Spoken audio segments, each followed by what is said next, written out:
Supercross Live on supercrossonline.com. Kevin Barnett, Jim Holley hanging out in Las Vegas. This is your practice report, running down the times from today.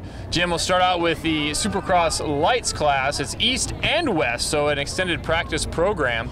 And that first session on the East, take the East first, it was Ken Roczen up front with Barsha, Wharton, Stewart, and Bogle all running. And then in the West, it was Sipes, Muskin, Wilson, and Tomac, with Hahn bringing up that 5th place spot. But the track, it definitely is a factor. It's been slick at times, it's been hard at times, and the times have changed based on the track conditions. Well, I definitely wouldn't want to be one of the dirt works guys, because it is so hard to, get that moisture in there, because, we've had some winds here. The winds have died down now. I think it's going to be a great night, as soon as that sun sets. But when you're out here in the desert, it just sucks that moisture right out of the track, and the dirt works guys are, trying to put it in the water, but unfortunately, it'll run downhill, and in those transitions, it gets a little muddy and sloppy. But something interesting this year in Vegas, they're starting outside, but not as far back as they have been in years past. They're actually starting in that sweeping left-hander in Monster Alley. They'll rock it down there, but it's going to be challenging for the guys. I mean, it's very hard, but like what I've always said, those first heat races,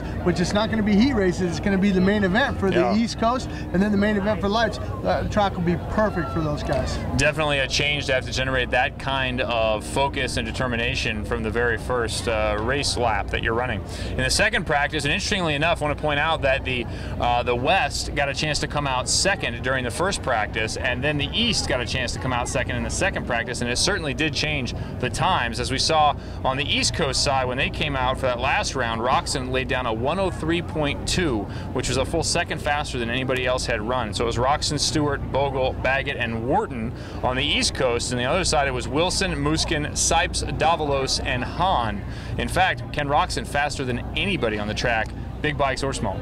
Well, it's that type of track where they got 6 lanes in the middle, and Sam Boyd Stadium, that's a lot of lanes, and it's a little bit tight in there, and I think that Lights bike is getting a hold of the ground. You got to remember, those 450s, when you grab a handful, they're going to be wheel spinning, where that Lights bike's kind of hooking up a little bit better. But you got to also remember, Ken Roczen likes this place. He got his first win in America here last year at the final round, and then he ended up 3rd in the East-West shootout. He got a bad start, but it's going to take a good start tonight to win tonight. We talked about it earlier, points certainly on the line, and that East Coast side, the West Coast side, not as much. Moving on to the Supercross class, for practice number 1, it was Millsaps, Izzy, Dungy, Weimer, and Tickle up front. And the second practice, it was Brayton, Millsaps, Izzy, Weimer, and Dungy.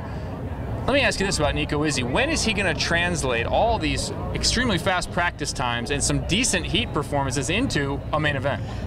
Well, I mean, we've seen it in the past where he's went out there, and then the main events he has problems. But, part of those problems is not getting a start. And when we talked about with Villapoto a few weeks ago, in that back of the pack things happen there, and that's where Nico Izzy's been. He hasn't got that start that he needs. I think if he can get a start tonight, I think Nico Izzy can possibly run up on that podium, but he's going to have to hole shot. He's going to have to pick up $1,500 from Nuclear Cowboys and just ride his own race. If a couple guys pass him, don't get nervous. Don't ride out of your comfort zone, and just kind of ride through the race. And, for sure, he should be in that top 5 with the times that he's turning in practice. All right, Kevin Windham, definitely a question mark. Whether he'll participate this evening, we'll have to see. And then an area to watch. You'll notice there'll be the ski jump coming along the press box side of the stadium, and then the triple with a rhythm lane. That rhythm lane has been causing people all kinds of problems all day. It's a section where they go off the big triple, they triple over some smaller jumps, and the transition between those 2 triples is real small. Well, you mentioned that first triple. It's normally, the takeoff a little bit more laid down to get the distance. This thing is straight up and down. These guys are popping up the air really high. It's a big triple, that first one, then you land, and you got to time it just right. I mean, you have to land perfectly on the downside. I mean, if you're off 6 inches, you're not going to be able to do that next triple, because right after that is a one-hander.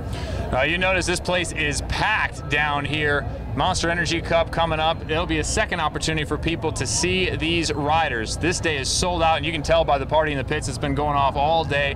Biggest party in the pits all season long. Big finish. But Monster Energy Cup coming up October 20th. Jim, we're hanging out here right in the Monster Energy Cup stage. They have the $1 million right next to us along with the trophy. Well, you mentioned that. You go into it, and I think it's pretty cool that they have this set up here, the Feld people, that you get a chance to go in there and look at that $1 million and look at the trophy. I mean, the trophy alone. Don't touch it, though. Yeah, you can't touch it. They got security in there. But, I think today, Las Vegas, the finals, it's always big here. The party in the pits is just huge. You can go all the different displays and everything and see a lot of interesting things. And, you know, if you get a chance, you know, make sure you check out that Monster Million, the Monster Energy Cup coming back here, and it'll be great. We'll be back here October 20th, right here, that same spot, Sam Boyd Stadium.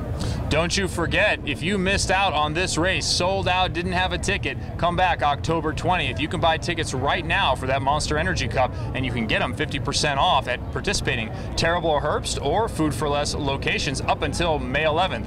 Another thing for next year, the 2013 season has come out. Announcements has been made, and Minneapolis back on there, and a lot of other great rounds. If you want to buy those tickets, if you want to be the first one to buy those tickets to avoid the sellout problem, go and join Cross Club on supercrossonline.com. You know, the memory I have about Minneapolis, the last time we were there was 2008.